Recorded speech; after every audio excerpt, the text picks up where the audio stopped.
Good morning, sir, and welcome to the show. Morning, Angela. Morning, viewers. Sir, ഇന്നലെയും ആ ഒരു ട്രംപിന്റെ വിജയാഘോഷം US വിപണികൾ കഴിഞ്ഞിട്ടില്ല എന്ന് വേണം കരുതാൻ. കാരണം ഇന്നലെയും ഒരു റെക്കോർഡ് ക്ലോസിംഗ് നടത്താനായിട്ട് അമേരിക്കൻ സൂചികകൾക്ക് സാധിച്ചിട്ടുണ്ടായിരുന്നു. ഡൗ ജോൺസ് സൂചികയാകട്ടെ 44,486.7 എന്നൊരു നില പുതിയൊരു ഓൾ ടൈം ഹൈ ക്രിയേറ്റ് ചെയ്യാൻ സാധിച്ചിരിക്കുന്നു. നാസ്ഡാക്കും 19,366.07 എന്നൊരു പുതിയ ഓൾ ടൈം ഹൈ. S&P 500 ഏകദേശം 6,017 പോയിന്റ്സ് എന്നൊരു പുതിയ ഓൾ ടൈം ഹൈ ആണ് ചെയ്തിരിക്കുന്നത്. സർ, ഇന്നലത്തെ ഇതേ പ്ലാറ്റ്ഫോമിൽ സൂചിപ്പിച്ചിട്ടുണ്ടായിരുന്നു ഒരു മിഡ് വീക്കോട് കൂടി ഒരു പക്ഷേ ഒരു പ്രോഫിറ്റ് ടേക്കിങ്ങിനുള്ള ഒരു സാധ്യത അമേരിക്കകൾ ഉണ്ട് എന്നുള്ളത്. ഇന്നലത്തെ ഒരു മൂവ്മെന്റോട് കൂടി മുന്നോട്ടേക്കുള്ള താങ്കളുടെ ഒരു എക്സ്പെക്ടേഷൻ എന്തൊക്കെയാണ് അമേരിക്കൻ വിപണികളെ സംബന്ധിച്ചിട്ട്? അല്ല, നമ്മൾ ഡൗ ജോൺസ് നോക്കുമ്പോഴേക്കും കഴിഞ്ഞ ഒരാഴ്ചക്കിടെ നമുക്ക് ഓൾമോസ്റ്റ് ഒരു 3000 പോയിന്റിന്റെ നേട്ടം ഡൗ ജോൺസ് ഇൻഡെക്സിൽ കാണാൻ സാധിക്കുന്നത്. നാച്ചുറലി താമസിക്കാതെ തന്നെ ഒരു പ്രോഫിറ്റ് ടേക്കിംഗ് ഡൗ ജോൺസ് ഇൻഡെക്സിൽ നടക്കും. നമ്മുടെ കൈവശം ഓൾറെഡി ലോങ് പൊസിഷൻ ഉണ്ടെങ്കിൽ നമ്മൾ ശ്രദ്ധിച്ചിരിക്കേണ്ട സപ്പോർട്ട് 43,900. ആ ഒരു സപ്പോർട്ട് ബ്രേക്ക് ചെയ്യപ്പെട്ടാൽ 400 മുതൽ 600 പോയിന്റിന്റെ കറക്ഷൻ ഡൗ ജോൺസിൽ എക്സ്പെക്ട് ചെയ്യാം. But undertone at the moment വളരെ ബുള്ളിഷായി തന്നെ തുടരുന്നു. നാസ്ഡാക്ക് ഇൻഡെക്സിന്റെ കേസ് നോക്കുമ്പോഴേക്കും ഇന്നലെ ഒരു നേരിയ ഗ്യാപ്പ് അപ്പ് ഓപ്പണിംഗ് ആയിരുന്നു കാണാൻ സാധിച്ചത്. ബട്ട് അതിനുശേഷം ഓൾറെഡി നാസ്ഡാക്ക് ഇൻഡെക്സിൽ നമുക്ക് ഒരു പ്രോഫിറ്റ് ടേക്കിംഗ് കാണാൻ ഇടയായി. കൈവശം ഓൾറെഡി ലോങ് പൊസിഷൻ ഉണ്ടെങ്കിൽ നമ്മൾ ഇന്ന് ശ്രദ്ധിച്ചിരിക്കേണ്ട ഒരു സപ്പോർട്ട് ഏരിയ 20,900 പോയിന്റ്. ആ ഒരു സപ്പോർട്ട് ബ്രേക്ക് ചെയ്താൽ 300 മുതൽ 500 പോയിന്റിന്റെ കറക്ഷൻ നമുക്ക് നാസ്ഡാക്ക് 100 ഇൻഡെക്സിൽ എക്സ്പെക്ട് ചെയ്യാം. അതിനോടൊപ്പം തന്നെ കമോഡിറ്റി മാർക്കറ്റിലേക്ക് എത്തുകയാണ്. കമോഡിറ്റി മാർക്കറ്റിനെ ക്രൂഡിനെ സംബന്ധിച്ച് പറയുകയാണ്. ക്രൂഡിന്റെ ഫ്യൂച്ചേഴ്സിൽ ഒരു ഇന്നത്തെ ഏർലി അവേഴ്സിൽ ഒരു മൂവ്മെന്റ് രേഖപ്പെടുത്തിയിരുന്നുവെങ്കിലും ഇന്നിപ്പോൾ ഈ ഒരു ഘട്ടത്തിൽ ഒരു ഫ്ലാറ്റിഷ് ടോണിൽ ഫ്ലാറ്റ് ലോ ടോണിലാണ് ഇപ്പോൾ ക്രൂഡിന്റെ ഫ്യൂച്ചേഴ്സിൽ ട്രേഡിംഗ് നടന്നു വരുന്നത്. WTI ക്രൂഡിലേക്ക് എത്തുമ്പോഴേക്കും $67.14 എന്നൊരു നിലയിലാണ് ഇപ്പോൾ ട്രേഡിംഗ് നടന്നു വരുന്നത്. ബ്രണ്ടിന്റെ ഫ്യൂച്ചേഴ്സ് 71.1 എന്ന നിലയിലുമാണ് ട്രേഡിംഗ് നടന്നു വരുന്നത്. ക്രൂഡിലുള്ള താങ്കളുടെ ഒരു വ്യൂ എന്താണ്? ക്രൂഡില് ഇന്നലെ ന്യൂയോർക്ക് മെർക്കന്റൈൽ എക്സ്ചേഞ്ചിലെ വലിയൊരു സെല്ലിംഗ് ക്രൂഡ് നേരിട്ട് ഓൾമോസ്റ്റ് ഒരു 4% ഇടിവായിരുന്നു നമുക്ക് ക്രൂഡിൽ കാണാൻ സാധിച്ചത്. അതിനെ തുടർന്ന് വീണ്ടും ഷോർട്ട് ടേം ഔട്ട്ലുക്ക് ക്രൂഡിന്റെ കേസിൽ ബെയറിഷായി മാറിയിട്ടുണ്ട്. ക്രൂഡിന്റെ ഒരു മേജർ റെസിസ്റ്റൻസ് നമ്മൾ ശ്രദ്ധിച്ചുകൊണ്ടിരുന്നത് $73 ആയിരുന്നു. ആ ഒരു റെസിസ്റ്റൻസ് ബ്രേക്ക് ചെയ്യാൻ സാധിച്ചിട്ടില്ല. ഇനിയിപ്പോൾ നമ്മൾ ക്രൂഡിന്റെ കേസിൽ സപ്പോർട്ടായിട്ട് നമ്മൾ ഏറ്റവും ഇമ്പോർട്ടന്റ് ആയിട്ട് ശ്രദ്ധിച്ചിരിക്കേണ്ട ലെവൽ $67. ഇന്നലത്തെ ആ ഒരു ട്രേഡ് പാറ്റേൺ നോക്കുമ്പോഴേക്ക് എനിക്ക് തോന്നുന്നത് ആ ഒരു സപ്പോർട്ട് ബ്രേക്ക് ചെയ്യപ്പെടുമെന്ന്. നാച്ചുറലി ക്രൂഡ് ഓയിലിന്റെ വില ഇത്ര വീക്കായി കഴിഞ്ഞാൽ നമ്മൾ ഇന്നത്തെ വ്യാപാരത്തിൽ ഏറ്റവും മുഖ്യമായിട്ട് ശ്രദ്ധിച്ചിരിക്കേണ്ട 2-3 സ്റ്റോക്സ്. ആദ്യം തന്നെ ഇന്ത്യൻ ഓയിൽ കോർപ്പറേഷൻ. നമുക്കറിയാം Indian Oil Corporation, Bharat Petroleum, Hindustan Petroleum, ഈ സ്റ്റോക്കിലൊക്കെ കഴിഞ്ഞ 1.5 മാസമായിട്ട് വലിയൊരു പ്രോഫിറ്റ് ടേക്കിംഗ് കറക്ഷനാണ് നടന്നുകൊണ്ടിരുന്നത്. അറ്റ് ദ മൊമെന്റ് നിലവിൽ ഈ 3 സ്റ്റോക്സിലും ഔട്ട്ലുക്ക് ആൻഡ് ട്രെൻഡ് ബെയറിഷ് ആണെങ്കിൽ പോലും ഷോർട്ട് ടേമിലും I'm expecting a recovery. Indian Oil കോർപ്പറേഷന്റെ കേസിൽ നമ്മൾ റെസിസ്റ്റൻസ് ആയിട്ട് ഇന്ന് ശ്രദ്ധിച്ചിരിക്കേണ്ടത് $144. ആ ഒരു റെസിസ്റ്റൻസ് ബ്രേക്ക് ചെയ്താൽ അടുത്ത മേജർ റെസിസ്റ്റൻസ് 148, അതിനുശേഷം 155. ഹിന്ദുസ്ഥാൻ പെട്രോളിയത്തിന്റെ കേസിൽ നമ്മൾ ശ്രദ്ധിച്ചിരിക്കേണ്ട റെസിസ്റ്റൻസ് ലെവൽ $390. അത് ബ്രേക്ക് ചെയ്യാൻ സാധിച്ചാൽ 410. മറ്റൊരു സെക്ടർ ഈ ഒരു വീക്ക് ക്രൂഡ് ഓയിൽ പ്രൈസസിൽ നിന്നും ബെനിഫിറ്റ് ചെയ്യാൻ പോകുന്നത് it will be public sector fertiliser company. അതിൽ ഏറ്റവും ഇൻട്രസ്റ്റിംഗ് ആയിട്ട് ഒരു സെറ്റപ്പ് കാണാൻ സാധിക്കുന്ന മദ്രാസ് ഫെർട്ടിലൈസേഴ്സിന്റെ കേസിൽ $102 ഇസ് ദ മേജർ റെസിസ്റ്റൻസ്. അത് ബ്രേക്ക് ചെയ്യാൻ സാധിച്ചാൽ അടുത്ത മേജർ റെസിസ്റ്റൻസ് $107. ഒപ്പം തന്നെ ഗോൾഡിലേക്ക് കൂടി വരികയാണ്. ഗോൾഡിനെ സംബന്ധിച്ചിട്ട് ഒരു അല്ലെങ്കിൽ ഏർലി അവേഴ്സിൽ വളരെ ശക്തമായിട്ടൊരു ഇടിവായിരുന്നു രേഖപ്പെടുത്തിയിട്ടുണ്ടായിരുന്നത്. ഗോൾഡ് ഫ്യൂച്ചേഴ്സിൽ ഒരു ഘട്ടത്തിൽ ഇന്നൊരു ഡേ ലോ പരിശോധിക്കുകയാണ് 2625.2 എന്നൊരു നിലവര ഇടിയുന്നൊരു സ്ഥിതി കണ്ടിരുന്നു. നിലവിൽ അതിന് ഏകദേശം വളരെ അടുത്ത് നിന്നുകൊണ്ട് 2628.65 എന്നൊരു നിലയിലാണ് ഗോൾഡിന്റെ ഫ്യൂച്ചേഴ്സിൽ ഇപ്പോൾ ട്രേഡിംഗ് നടന്നു വരുന്നത്. ഏകദേശം 0.5% നേട്ടം. ഗോൾഡിലുള്ള താങ്കളുടെ മുന്നോട്ടേക്കുള്ള ഒരു വ്യൂ എന്താണ്? അല്ല, കഴിഞ്ഞ ആഴ്ച തന്നെ ഞാൻ സൂചിപ്പിച്ചിരുന്നു സ്വർണ്ണത്തിന്റെ ഔട്ട്ലുക്ക് ബെയറിഷായി മാറാൻ നല്ല ചാൻസസ് കാണുന്നുണ്ടെന്ന്.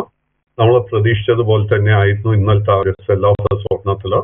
ഇന്നലത്തെ ആ ഒരു ഇടിവിനെ തുടർന്ന് സ്വർണത്തിന്റെ ഷോർട്ട് ടേം ബെയറിഷായി മാറിക്കഴിഞ്ഞു. ഈ ഒരു സ്റ്റേജിൽ പുതിയ ലോങ് പൊസിഷൻസ് എടുക്കുന്നത് വളരെ റിസ്കി ആയിരിക്കും. ആൻഡ് കൈവച്ച ഓൾറെഡി ഒരു ലോങ് പൊസിഷൻ ഉണ്ടെങ്കിൽ $2,590 വളരെ സ്ട്രിക്റ്റ് ആയിട്ടൊരു സ്റ്റോപ്പ് മെയിൻറ്റെയിൻ ചെയ്യണം. സ്വർണത്തിൽ ഒരു അപ്വേർഡ് മൂവ്മെന്റ് കാണുന്നുണ്ടെങ്കിൽ $2,730 റെസിസ്റ്റൻസ് ബ്രേക്ക് ചെയ്യണം. At this point in time എനിക്ക് തോന്നുന്നില്ല ആ ഒരു റെസിസ്റ്റൻസ് എളുപ്പത്തിന് ബ്രേക്ക് ചെയ്യാൻ സാധിക്കുമെന്ന്.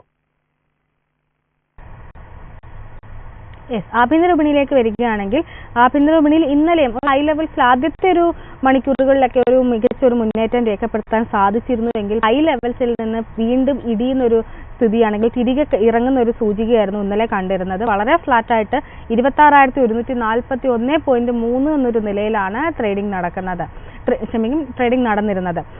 NSEയിലുള്ള അല്ലെങ്കിൽ നിഫ്റ്റി 50യിലുള്ള താങ്കളുടെ മുന്നോട്ടേക്കുള്ള ഒരു വിലയിരുത്തൽ എന്താണ്?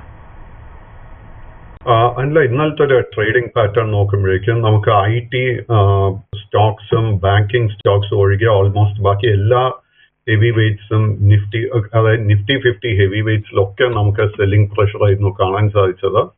അത് ONGC ആകട്ടെ, റിലയൻസ് ഇൻഡസ്ട്രി ആകട്ടെ, ഏഷ്യൻ പെയിന്റ്സ് ആകട്ടെ, ഗ്രാസിം ആകട്ടെ, എല്ലാ സ്റ്റോക്സിലും നമുക്കൊരു സെല്ലിംഗ് പ്രഷർ ആയിരുന്നു കാണാൻ സാധിച്ചത്. സോ അതിൽ നിന്ന് നമുക്ക് കിട്ടുന്ന ഒരു സൂചന, ഒരു മെസ്സേജ് എന്താണെന്ന് വെച്ച് കഴിഞ്ഞാൽ നമ്മൾ നിഫ്റ്റി 50 ഹെവി വെയ്റ്റ്സിൽ നിന്നും മാറി നിൽക്കണം, except in the case of technology Stokes and except in case of banking Stokes. നമ്മൾ മറ്റ് സ്മോൾ മിഡ് ക്യാപ് സ്റ്റോക്സ് ഒക്കെ നോക്കുമ്പോൾ നിരവധി നല്ല റിസൾട്ട്സ് കാഴ്ചവെച്ച പല സ്റ്റോക്സിലും ബൈയിങ് ഇൻട്രസ്റ്റ് കാണാൻ സാധിക്കുന്നുണ്ട്. അത്തരം സ്റ്റോക്ക് സ്പെസിഫിക് ആയിട്ടായിരിക്കാം നമ്മുടെ ട്രേഡിംഗ് സ്ട്രാറ്റജീസ് നമ്മൾ ഫോം ചെയ്യേണ്ടത്. അപ്പോൾ നിഫ്റ്റി ബാങ്കിലേക്കൂടി വരികയാണ്. ഞങ്ങൾ നേരത്തെ സൂചിപ്പിച്ചതുപോലെ തന്നെ നിഫ്റ്റി ബാങ്കിൽ, അതായത് നിഫ്റ്റിനെ അപേക്ഷിച്ചിട്ട് നിഫ്റ്റി ബാങ്ക് സൂചിക ഒരു ഔട്ട് പെർഫോമൻസ് നടത്താനായിട്ട് ഇന്നലെ ഇൻട്രാഡേയിൽ സാധിച്ചിട്ടുണ്ടായിരുന്നു. ക്ലോസിംഗ് നോക്കുകയാണെങ്കിൽ 0.5% നേട്ടത്തിൽ 50,876.75 എന്നൊരു നിലയിലാണ് ക്ലോസ് ചെയ്തിരിക്കുന്നത്. നിഫ്റ്റി ബാങ്കിൽ മുന്നോട്ടേക്കുള്ള താങ്കളുടെ ഒരു വ്യൂ എന്താണ്? നിഫ്റ്റി ബാങ്ക് ഇൻഡെക്സിന്റെ കേസിലാണ് ലോങ് ടേം ട്രെൻഡ് ബുള്ളിഷ് ആണെങ്കിൽ പോലും short term trend side vase ആയിട്ടാണ് കാണുന്നത്. നിഫ്റ്റി ബാങ്ക് ഇൻഡെക്സിന്റെ ഒരു മേജർ റെസിസ്റ്റൻസ് കാണാൻ സാധിക്കുക 52,600 പോയിന്റ്. എന്റെ ഒരു എക്സ്പെക്ടേഷൻ താമസിക്കാതെ ആ ഒരു റെസിസ്റ്റൻസ് ബ്രേക്ക് ചെയ്യപ്പെടും. ഇതിന്റെ പ്രധാന കാരണം എന്താണെന്ന് വെച്ച് കഴിഞ്ഞാൽ undertone in state bank of India വളരെ ബുള്ളിഷ് ആയി തന്നെ തുടരുന്നു. സ്റ്റേറ്റ് ബാങ്ക് ഓഫ് ഇന്ത്യയുടെ കേസിൽ 865 രൂപ ഒരു മേജർ റെസിസ്റ്റൻസ് ആയിട്ടാണ് കാണുന്നത്. എന്റെ ഒരു എക്സ്പെക്ടേഷൻ താമസിക്കാതെ ആ ഒരു റെസിസ്റ്റൻസ് ബ്രേക്ക് ചെയ്യപ്പെടും. അതേപോലെ തന്നെ HDFC ബാങ്ക് ഒരു പോസിറ്റീവ് ക്ലോസ് ആയിരുന്നു നൽകിയത്. HDFC ബാങ്കിന്റെ കേസിൽ സാധിക്കുന്ന ഏറ്റവും മുഖ്യമായിട്ടുള്ള റെസിസ്റ്റൻസ് HDFC ബാങ്കിന്റെ ഓൾ ടൈം ഹൈ ആയി 794 രൂപ. എന്റെ ഒരു എക്സ്പെക്ടേഷൻ ആ ഒരു ഓൾ ടൈം ഹൈ താമസിക്കാതെ ബ്രേക്ക് ചെയ്യപ്പെടും. മറ്റ് ചില ബാങ്കിങ് സ്റ്റോക്സ് നോക്കുമ്പോഴേക്കും പഞ്ചാബ് നാഷണൽ ബാങ്കിന്റെ കേസിൽ ഒരു ട്രെൻഡ് റിവേഴ്സൽ കാണാൻ സാധിക്കുന്നുണ്ട്. പഞ്ചാബ് നാഷണൽ ബാങ്കിന്റെ കേസിൽ ഇന്നത്തെ ട്രേഡിൽ നമ്മൾ ശ്രദ്ധിച്ചിരിക്കേണ്ട 2 മേജർ റെസിസ്റ്റൻസ്. ആദ്യത്തെ 107, ആ റെസിസ്റ്റൻസിന് ശേഷം 109 രൂപയും.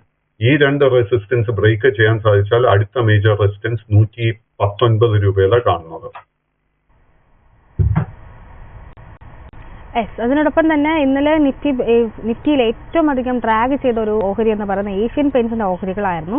റിസൾട്ട് വന്നിട്ടുണ്ടായിരുന്നു. റിസൾട്ട് വന്നിട്ടുണ്ട് വളരെ, അല്ലെങ്കിൽ സ്ട്രീറ്റിലെ നിരാശപ്പെടുന്ന തരത്തിലുള്ള നമ്പേഴ്സ് ആയിരുന്നു കമ്പനി പബ്ലിഷ് ചെയ്തിട്ടുണ്ടായിരുന്നു. അതിനോട് വളരെ ശക്തമായിട്ട് തന്നെയാണ് വിപണി റിയാക്ട് ചെയ്തിരിക്കുന്നത്. ഏകദേശം 8% ഇടിവിൽ 2,543 രൂപ എന്നൊരു നിലയിലാണ് ക്ലോസ് ചെയ്തിരിക്കുന്നത്. സെപ്റ്റംബറിന് ശേഷം, പ്രത്യേകിച്ചും സെപ്റ്റംബർ 16 ശേഷം ഒരു നേരിയ തോതിൽ ഇടിവാണ് നമുക്ക് ഈ ഒരു ഓഹരിയിൽ കാണാൻ സാധിക്കുന്നത്. ഏഷ്യൻ പെയിന്റ്സിലുള്ള തങ്ങളുടെ long and short time view എന്താണ്? അൺഫോർച്ചുനേറ്റ്ലി ഏഷ്യൻ പെയിന്റ്സിന്റെ കേസിലൊക്കെ വളരെ ബെയറിഷ് ആയിട്ടാണ് കാണുന്നത്. ഇമ്മീഡിയറ്റ് ആയിട്ട് ഒരു സപ്പോർട്ടും കാണാൻ സാധിക്കുന്ന ഈ ഒരു സ്റ്റോക്കില്. ഇൻഫാക്ട് എന്റെ ഒരു അനാലിസിസ് കറക്റ്റായി പോകുന്നുണ്ടെങ്കിൽ അടുത്ത 3 മേജർ ഡൗൺ സൈഡ് താഴോട്ടുള്ള ടാർഗറ്റ്സ് നമ്മൾ ശ്രദ്ധിച്ചിരിക്കേണ്ടത് ആദ്യത്തെ 2,450, അതിനുശേഷം 2,390, 2,260 ആൻഡ് അവസാനം 1,885 രൂപ. ആൻഡ് എൻ്റെ ഒരു എക്സ്പെക്ടേഷൻ 1885 രൂപയിലായിരിക്കും ഈ സ്റ്റോക്കിന്റെ ബോട്ടമിംഗ് ഔട്ട് നടക്കുക. At this point low risk ആയിട്ട് ഒരു ബൈങ് അവസരം ഈ സ്റ്റോക്കിൽ കാണാൻ സാധിക്കുന്നില്ല. ഏതായാലും അതിനോടൊപ്പം തന്നെ ബ്രിട്ടാനിയയുടെ റിസൾട്ടുകളും ഇന്നലെ മാർക്കറ്റ് അവേഴ്സിന് ശേഷം വന്നിട്ടുണ്ടായിരുന്നു. സ്ട്രീറ്റിനെ നിരാശപ്പെടുത്തിക്കൊണ്ടുള്ള നമ്പേഴ്സ് ആയിരുന്നു വന്നിട്ടുണ്ടായിരുന്നത്. അവരുടെ നെറ്റ് പ്രോഫിറ്റിലടക്കം ഒരു വാർഷികാടിസ്ഥാനത്തിൽ ഇടിവാണ് രേഖപ്പെടുത്തിയിരിക്കുന്നത്. ബ്രിട്ടാനിയ ഇൻഡസ്ട്രീസ് ഇന്നലെ ഓഹരികൾ 5 ക്ലോസ് ചെയ്തിരിക്കുന്നത്. ബ്രിട്ടാനിയയിലുള്ള താങ്കളുടെ ഒരു ടേക്ക് എന്താണ്? ഇന്നലത്തെ ആ ഒരു വലിയ ഇടിവിനെ തുടർന്ന് ബ്രിട്ടാനിയയുടെ ലോങ് ടേം ട്രെൻഡും ബെയറിഷായി മാറുന്ന ഒരു കോണ്ടെക്സ്റ്റാണ് നമുക്ക് കാണാൻ സാധിക്കുന്നത്. കൈവശം ലോങ് പൊസിഷൻ ഉണ്ടെങ്കിൽ 5390 രൂപയിലായിരിക്കണം സ്റ്റോപ്പ് മെയിൻറ്റെയിൻ ചെയ്യേണ്ടത്. പുതിയ ലോങ് പൊസിഷൻസ് പൂർണ്ണമായിട്ടും അവോയ്ഡ് ചെയ്യുക. അതിനോടൊപ്പം റിസൾട്ടിന്റെ റിഫ്ലക്ഷൻ കണ്ട മറ്റൊരു ഓഹരി എന്ന് പറയുന്ന ആരതി ഇൻഡസ്ട്രീസ് അല്ലെങ്കിൽ ആർത്തി ഇൻഡസ്ട്രീസ് എന്നൊരു ഓഹരിയായിരുന്നു. ഏകദേശം വെള്ളിയാഴ്ചയും അതിനോടൊപ്പം തന്നെ തിങ്കളാഴ്ചത്തെയും കണക്കുകൾ മാത്രം പരിശോധിക്കുമ്പോൾ ഏകദേശം 17% ഇടിവാണ് രേഖപ്പെടുത്തിയിരിക്കുന്നത്. ഇന്നലെയും 8% ഒരു ഇടിവിലാണ് ഓഹരികൾ ക്ലോസ് ചെയ്തിട്ടുണ്ടായിരുന്നത്.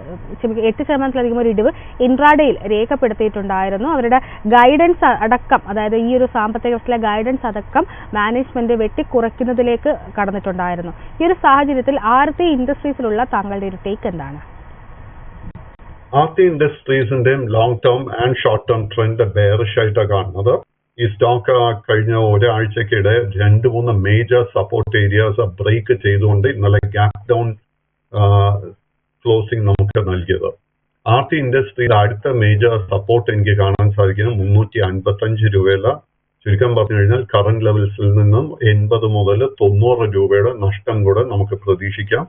പുതിയ ലോങ് പൊസിഷൻസ് പൂർണ്ണമായിട്ടും ഈ സ്റ്റോക്കിൽ അവോയ്ഡ് ചെയ്യുക.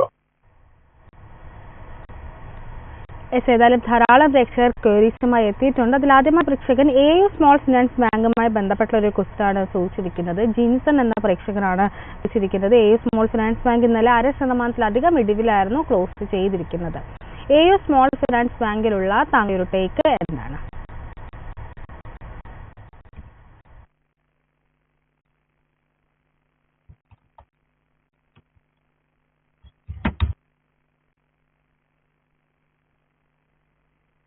AU സ്മോൾ ഫിനാൻസ് ബാങ്കിന്റെ കേസിൽ നമുക്ക് കാണാൻ സാധിക്കുന്ന long and short term trend രണ്ടും ബെയറിഷായി തന്നെ തുടരുന്നു. ഈ ഒരു സ്റ്റോക്കിന്റെ അടുത്ത മേജർ സപ്പോർട്ട് കാണാൻ സാധിക്കുന്ന 555 രൂപയില. അറ്റ് ദിസ് പോയിന്റ് എനിക്ക് തോന്നുന്നത് ആ ഒരു സപ്പോർട്ട് ബ്രേക്ക് ചെയ്യപ്പെടും. ലോങ് പൊസിഷൻസ് പൂർണ്ണമായിട്ടും അവോയ്ഡ് ചെയ്യുക. കൈവശം ഓൾറെഡി ലോങ് പൊസിഷൻ ഉണ്ടെങ്കിൽ അത് ക്ലോസ് ചെയ്യാൻ ശ്രമിക്കുക. മറ്റൊരു പ്രേക്ഷകൻ ടാറ്റ പവറിലുള്ള താങ്കളുടെ ഒരു വ്യൂ ആണ് ചോദിച്ചിരിക്കുന്നത്. ടാറ്റ പവറിലുള്ള താങ്കളുടെ ഒരു ലോങ് ആൻഡ് ഷോർട്ട് ടൈം വിലയിരുത്തൽ എന്താണ്? ഇന്നലെ ഒരു ഫ്ലാറ്റിഷ് ടോണിലായിരുന്നു ക്ലോസ് ചെയ്തിരുന്നത്. ടാറ്റ പവറിന്റെ കേസിൽ ലോങ് ആൻഡ് ഷോർട്ട് ട്രെൻഡ് കഴിഞ്ഞ 8 മാസങ്ങളായിട്ട് സൈഡ് വേസ് ആയിട്ടാണ് കാണാൻ സാധിക്കുന്നത്. ലോ റിസ്ക് ആയിട്ട് ഒരു ബൈങ് ഓപ്പർച്യൂണിറ്റി ഈ സ്റ്റോക്കിൽ ഇപ്പൊ കാണാൻ സാധിക്കുന്നില്ല. കൈവശം ലോങ് പൊസിഷൻ ഉണ്ടെങ്കിൽ 410 നമ്മൾ സ്റ്റോക്ക് മെയിൻറ്റെയിൻ ചെയ്യേണ്ടത്. സ്റ്റെഫിൻസൺ എന്ന പ്രേക്ഷകൻ പരാഗ് മിൽക്കുമായി ബന്ധപ്പെട്ടുള്ള ഒരു ക്വസ്റ്റ്യൻ ആണ് ചോദിച്ചിരിക്കുന്നത്. പരാഗ് മിൽക്ക് ഫുഡ്സ് കഴിഞ്ഞ ദിവസം 1% നേട്ടത്തിലായിരുന്നു ക്ലോസ് ചെയ്തിരുന്നത്. ഈ ഒരു ഓഹരിയിലുള്ള താങ്കളുടെ ഒരു വ്യൂ എന്താണ്? പരാഗ് മിൽക്ക് ഒരു സ്മോൾ ക്യാപ് സ്റ്റോക്ക് എന്നുള്ള ഒരു കാര്യം മറക്കുക. സ്റ്റോക്കിന്റെ ഫൈനാൻഷ്യൽസ് സ്റ്റഡി ചെയ്യുക. അതിൽ കംഫർട്ടബിൾ ആണെങ്കിൽ നമുക്ക് തീർച്ചയായിട്ടും കറന്റ് ലെവൽസിൽ ഒരു ലോങ് പൊസിഷൻ കൺസിഡർ ചെയ്യാം. എന്തെന്നാൽ ഇതിലൊരു ട്രെൻഡ് റിവേഴ്സൽ കാണാൻ സാധിക്കുന്നുണ്ട്. സ്റ്റോക്ക് ഫേസ് ചെയ്യുന്ന ആദ്യത്തെ ഒരു മേജർ റെസിസ്റ്റൻസ് 225, അതിനുശേഷം 240. ഈ 2 റെസിസ്റ്റൻസ് ബ്രേക്ക് ചെയ്യാൻ സാധിച്ചു കഴിഞ്ഞാൽ 20 മുതൽ 30 രൂപയുടെ നേട്ടം കൂടെ ഈ സ്റ്റോക്കിൽ പ്രതീക്ഷിക്കാം. മറ്റൊരു പ്രേക്ഷകൻ മദ്രാസ് ഫെർട്ടിലൈസേഴ്സുമായി ബന്ധപ്പെട്ടുള്ള ഒരു ക്വസ്റ്റ്യൻ ആണ് ചോദിക്കുന്നത്. ഇന്നലെ 2.5% ഇടിവിലായിരുന്നു ഈ ഒരു ഓഹരി ക്ലോസ് ചെയ്തിരുന്നത്. ഈ ഓഹരിയിലുള്ള താങ്കളുടെ ഒരു ടേക്ക് എന്താണ്? അല്ല, ഞാൻ ഈ സ്റ്റോക്കിനെ കുറിച്ച് നൽകുന്ന സമയത്ത് തന്നിരുന്നു. സോ മദ്രാസ് ഫെർട്ടിലൈസറിന് നിലവിലുള്ള long and short term trend bearish ആണെങ്കിൽ പോലും നല്ലൊരു പോസിബിലിറ്റി കാണുന്നുണ്ട് ട്രെൻഡ് റിവേഴ്സലിനായിട്ട്. സോ നമ്മൾ ഇന്നത്തെ ട്രേഡിൽ ശ്രദ്ധിച്ചിരിക്കേണ്ട ഒരു റെസിസ്റ്റൻസ് 103, 105 ആ ഒരു റെസിസ്റ്റൻസ് ലെവൽ. അതിനുശേഷം കാണുന്ന റെസിസ്റ്റൻസ് 107, 108. ഈ രണ്ട് റെസിസ്റ്റൻസ് ബ്രേക്ക് ചെയ്യാൻ സാധിച്ചാൽ ഈ സ്റ്റോക്കിൽ വലിയൊരു മുന്നേറ്റം നമുക്ക് എക്സ്പെക്ട് ചെയ്യാം. തങ്കമ്മ എന്ന ആസ്റ്റർ DM ഹെൽത്ത് കെയറുമായി ബന്ധപ്പെട്ട ഒരു വ്യൂ ആണ് ചോദിച്ചിരിക്കുന്നത്. കഴിഞ്ഞ ദിവസം വളരെ ഫ്ലാറ്റ് ആയിട്ടായിരുന്നു ഈ ഓഹരി ക്ലോസ് ചെയ്തിരിക്കുന്നത്. ആസ്റ്റർ DMലുള്ള താങ്കളുടെ ഒരു വ്യൂ എന്താണ്? Aster DM and short term trend രണ്ടും ബുള്ളിഷായി തന്നെ തുടരുന്നു. ഈ സ്റ്റോക്കിന്റെ ഒരു മേജർ റെസിസ്റ്റൻസ് കാണുന്നത് 460 രൂപയിൽ. ആ ഒരു റെസിസ്റ്റൻസ് ബ്രേക്ക് ചെയ്താൽ ഈ സ്റ്റോക്കിൽ വീണ്ടും ഒരു 30 മുതൽ 50 രൂപയുടെ നേട്ടം എക്സ്പെക്ട് ചെയ്യാം. മറ്റൊരു പ്രേക്ഷകൻ പ്രിസം ജോൺസണുമായി ബന്ധപ്പെട്ടൊരു വ്യൂ ആണ് ചോദിച്ചിരിക്കുന്നത്. ഏകദേശം 2.5% ഇടിവിലായിരുന്നു പ്രിസം ജോൺസന്റെ ഓഹരികൾ ഇന്നലെ ക്ലോസ് ചെയ്തിരിക്കുന്നത്. ഈ ഒരു ഓഹരിയിലുള്ള താങ്കളുടെ ഒരു വ്യൂ എന്താണ്?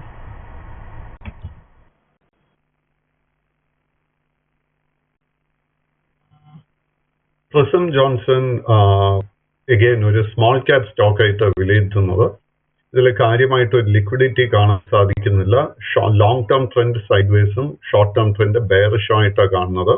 സ്റ്റോക്കിൽ ലോ റിസ്ക് ആയിട്ട് ഒരു ബൈങ് ഓപ്പർച്യൂണിറ്റി ഇപ്പൊ കാണാൻ സാധിക്കുന്നില്ല. കൈവശം ലോങ് പൊസിഷൻ ഉണ്ടെങ്കിൽ 170 രൂപയിലായിരിക്കണം സ്റ്റോപ്പ് മെയിൻറ്റെയിൻ ചെയ്യുന്നത്. IRB ഇൻഫ്രയുമായി ബന്ധപ്പെട്ടുള്ള ഒരു ക്വസ്റ്റ്യൻ ആണ് അടുത്തതായിട്ട് ചോദിച്ചിരിക്കുന്നത്. ജയരാജ് എന്ന പ്രേക്ഷകനാണ് ചോദിച്ചിരിക്കുന്നത്. വളരെ ഫ്ലാറ്റ് ആയിട്ടൊരു ഫ്ലാറ്റ് ലോ ടോണിലായിരുന്നു ഇന്നലെ ഈ ഓഹരി ക്ലോസ് ചെയ്തിരിക്കുന്നത്. ഈ ഓഹരിയിലുള്ള താങ്കളുടെ റിവ്യൂ എന്താണ്? IRB വീണ്ടും ഒരു സ്മോൾ ക്യാപ് സ്റ്റോക്ക് ആയിട്ടാണ് വിലയിരുത്തുന്നത്. At the moment long and short term trend രണ്ടും ബെയറിഷ് ആയി തന്നെ തുടരുന്നു. ഇതിൽ ലോ റിസ്ക് ആയിട്ട് ഒരു ബൈങ് ഓപ്പർച്യൂണിറ്റിയും കാണുന്നില്ല. കൈവശം ലോങ് പൊസിഷൻ ഉണ്ടെങ്കിൽ വളരെ സ്ട്രിക്റ്റ് ആയിട്ട് 49 രൂപയിൽ ഒരു സ്റ്റോപ്പ് മെയിൻറ്റെയിൻ ചെയ്യണം. മറ്റൊരു പ്രേക്ഷകൻ ഹിൻഡാൽകോ ഇൻഡസ്ട്രീസുമായി ബന്ധപ്പെട്ട ഒരു ക്വസ്റ്റ്യൻ ആണ് ചോദിക്കുന്നത്. മധു എന്ന പ്രേക്ഷകനാണ് ചോദിച്ചിരിക്കുന്നത്. 0.5% നേട്ടത്തിലായിരുന്നു ഹിൻഡാൽകോ ഇന്നലെ ക്ലോസ് ചെയ്തിരിക്കുന്നത്. ഈ ഓഹരിയിലുള്ള താങ്കളുടെ ഒരു വിലയിരുത്തൽ എന്താണ്? ഹിൻഡാൽകോയുടെ കേസിൽ ലോങ് ടേം ട്രെൻഡ് സൈഡ്വേസും ഷോർട്ട് ടേം ട്രെൻഡ് ബെയറിഷുമായിട്ടാണ് കാണുന്നത്. സ്റ്റോക്കിന്റെ ഒരു മേജർ സപ്പോർട്ട് 638 രൂപയിൽ കാണാൻ സാധിക്കുന്നുണ്ട്. കൈവശം ലോങ് പൊസിഷൻ ഉണ്ടെങ്കിൽ അവിടെ ആയിരിക്കണം നമ്മൾ സ്റ്റോപ്പ് മെയിൻറ്റെയിൻ ചെയ്യേണ്ടത്. അറ്റ് ദിസ് പോയിന്റ് നമുക്ക് ലോ റിസ്ക് ആയിട്ട് ഒരു ബൈങ് ഓപ്പർച്യൂണിറ്റിയും കാണാൻ സാധിക്കുന്നില്ല. മറ്റൊരു പ്രേക്ഷകൻ JSW ഹോൾഡിംഗ്സ് എന്നൊരു സ്മോൾ ക്യാപ് ഓഹരിയുമായി ബന്ധപ്പെട്ടാണ് ചോദിച്ചിരിക്കുന്നത്. കഴിഞ്ഞ ദിവസം അപ്പർ സർക്യൂട്ടിൽ 10% ഒരു അപ്പർ സർക്യൂട്ടിലാണ് ഓഹരി ക്ലോസ് ചെയ്തിരിക്കുന്നത്. 16,978.3 എന്ന നിലയിൽ JSW ഹോൾഡിംഗ്സിലുള്ള താങ്കളുടെ ഒരു ടേക്ക് എന്താണ്? JSW ഹോൾഡിംഗ്സിന്റെ കേസിൽ ഓഗസ്റ്റ് മാസത്തിൽ 6,800 രൂപയിലായിരുന്നു ട്രേഡിംഗ് നടത്തി വന്നത്. അവിടെ വെച്ചായിരുന്നു ഇതിലെ ട്രെൻഡ് റിവേഴ്സൽ നടന്നത്. അതിനുശേഷം തുടർച്ചയായിട്ട് കഴിഞ്ഞ 3 മാസത്തിനിടെ ഒത്തിരി നേട്ടം നൽകിയ ഒരു സ്റ്റോക്ക് JSW ഹോൾഡിംഗ്. ഇന്നലെ ഇതൊരു record all time high level 16,800 രൂപയിലായിരുന്നു ക്ലോസ് ചെയ്തത്. അറ്റ് ദിസ് പോയിന്റ് നമുക്ക് ലോ റിസ്ക് ആയിട്ട് ഒരു ബൈങ് അവസരം ഈ സ്റ്റോക്കിൽ കാണാൻ സാധിക്കുന്നില്ല. കൈവശം ലോങ് പൊസിഷൻ ഉണ്ടെങ്കിൽ നമ്മൾ പ്രോഫിറ്റ് ടേക്കിങ്ങിന് വേണ്ടി പ്രിപ്പയർഡ് ആയിരിക്കണം. ഉണ്ണികൃഷ്ണൻ എന്ന പ്രേക്ഷകൻ ITCയുമായി ബന്ധപ്പെട്ട ഒരു ക്വസ്റ്റ്യൻ ആണ് ചോദിച്ചിരിക്കുന്നത്. ഇന്നലെ ഒരു ഫ്ലാറ്റ് ലോട്ടിലായിരുന്നു ITC ക്ലോസ് ചെയ്തിരിക്കുന്നത്. ITCയിലുള്ള താങ്കളുടെ ഒരു വ്യൂ എന്താണ്? ITCയുടെ ലോങ് ടേം ട്രെൻഡ് സൈഡ്വേസും ഷോർട്ട് ടേം ട്രെൻഡ് ബെയറിഷുമായി കാണുന്നത്. കൈവശം ലോങ് പൊസിഷൻ ഉണ്ടെങ്കിൽ 468 രൂപയിലായിരിക്കണം സ്റ്റോപ്പ് മെയിൻറ്റെയിൻ ചെയ്യേണ്ടത്. അറ്റ് ദിസ് പോയിന്റ് നമുക്ക് ലോ റിസ്ക് ആയിട്ട് ഒരു ബൈങ് അവസരം ഈ സ്റ്റോക്കിൽ കാണാൻ സാധിക്കുന്നില്ല. ശ്രീജിത്ത് എന്ന പ്രേക്ഷകൻ GRSCയുമായി ബന്ധപ്പെട്ട ഒരു വ്യൂ ആണ് ചോദിച്ചിരിക്കുന്നത്. ഗാർഡൻ റീച്ച് ഷിപ്പിൽഡേഴ്സ് കഴിഞ്ഞ ദിവസം 2%-ലധികം ഇടിവിലായിരുന്നു ക്ലോസ് ചെയ്തിരിക്കുന്നത്. GRSCയിലുള്ള താങ്കളുടെ ഒരു ടേക്ക് എന്താണ്? GRSCയുടെ കേസിൽ നമ്മൾ കഴിഞ്ഞ ഒരു മാസമായിട്ട് ഒരു ട്രെൻഡ് റിവേഴ്സിന് വേണ്ടി കാത്തിരിക്കുകയാണ്. Long term trend and short term trend രണ്ടും സൈഡ്വേസ് ആയിട്ട് കാണുന്നത്. ഈ സ്റ്റോക്കിന്റെ ഒരു മേജർ സപ്പോർട്ട് 1,400 രൂപ. കൈവശം ലോങ് പൊസിഷൻ ഉണ്ടെങ്കിൽ അവിടെ ആയിരിക്കണം നമ്മുടെ സ്റ്റോപ്പ് മെയിൻറ്റെയിൻ ചെയ്യേണ്ടത്. ഒരു ട്രെൻഡ് റിവേഴ്സലിന് വേണ്ടി നമ്മൾ ശ്രദ്ധിച്ചിരിക്കേണ്ട റെസിസ്റ്റൻസ് ഏരിയ 1,700. ആ ഒരു റെസിസ്റ്റൻസിന് മുകളിൽ ക്ലോസ് ചെയ്യാൻ സാധിച്ചാൽ ഈ സ്റ്റോക്കിൽ വലിയൊരു മുന്നേറ്റം നമുക്ക് എക്സ്പെക്ട് ചെയ്യാം. ഒരു പ്രേക്ഷകൻ ഷിപ്പിംഗ് കോർപ്പറേഷൻ ഓഫ് ഇന്ത്യയുമായി ബന്ധപ്പെട്ടിട്ടാണ് ചോദിച്ചിരിക്കുന്നത്. ജോസ് എന്ന പ്രേക്ഷകനാണ് ചോദിച്ചിരിക്കുന്നത്. ഓഹരി കഴിഞ്ഞ ദിവസം 6%-ലധികം നേട്ടത്തിലാണ് ക്ലോസ് ചെയ്തിരിക്കുന്നത്. ഷിപ്പിംഗ് കോർപ്പറേഷൻ ഓഫ് ഇന്ത്യയിലുള്ള താങ്കളുടെ ഒരു long and short time view എന്താണ്? ഷിപ്പിംഗ് കോർപ്പറേഷൻ നിലവിൽ long and short term trend രണ്ടും ബെയറിഷായി തന്നെ തുടരുന്നു. ബട്ട് ഇന്നലത്തെ ആ ഒരു വലിയ മുന്നേറ്റത്തിനെ തുടർന്ന് ദർസ് എ ഹൈ പോസിബിലിറ്റി നമുക്കൊരു ട്രെൻഡ് റിവേഴ്സൽ കാണാനായിട്ട്. ഈ സ്റ്റോക്കിന്റെ ഒരു മേജർ റെസിസ്റ്റൻസ് 260 രൂപ.